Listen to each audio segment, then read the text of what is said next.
Types of education એટલે કે કેળવણીના સ્વરૂપો. આજે તેમાં આપણે અવૈધિક કેળવણી અને આજીવન કેળવણી એટલે કે નોન ફોર્મલ એજ્યુકેશન અને લાઈફ લોંગ એજ્યુકેશન, તો તેના વિશે સમજૂતી મેળવીશું. સૌ પહેલા આપણે અવૈધિક કેળવણી, તો તેની સમજૂતી મેળવીએ. વ્યક્તિ કોઈ પણ સમય કે કોઈ પણ સ્થળના બંધન વિના પોતાની ઈચ્છા મુજબ પોતાનો અભ્યાસક્રમ ચાલુ કરે અને પૂર્ણ કરે છે, તે પ્રક્રિયાને આપણે અવૈધિક કેળવણી એટલે કે નોન ફોર્મલ એજ્યુકેશન કહીશું. ફોર્મલ એજ્યુકેશન ઔપચારિક શિક્ષણને ગૌણ ગણવામાં આવે છે. વ્યક્તિ પોતે અભ્યાસ ચાલુ કરે છે અને પોતે તેની સમાપ્તિ કરે છે. જ્યારે આપણે આજીવન કેળવણી એટલે કે લાઈફ લોંગ એજ્યુકેશન તેના વિશે વાત કરીએ, તો મનુષ્યના જન્મથી શરૂ થઈ મૃત્યુ સુધી ચાલનારી પ્રક્રિયા એટલે કે ફ્રોમ ક્રેડલ ટુ ગ્રેવ.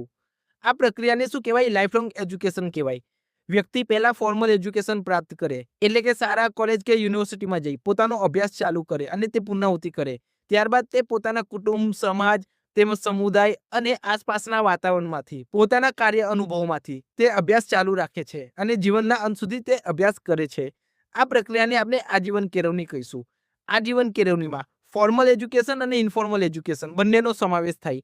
વ્યક્તિ જ્યાં સુધી જીવે ત્યાં સુધી વ્યક્તિ શીખે, તો તે કેળવણીને આપણે આજીવન કેળવણી કહીશું.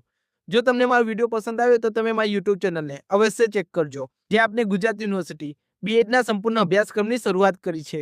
તમને ગુજરાત યુનિવર્સિટીના બીએડના અભ્યાસ વિશે સંપૂર્ણ સમજૂતી આપવામાં આવશે. જય હિન્દ, જય ભારત.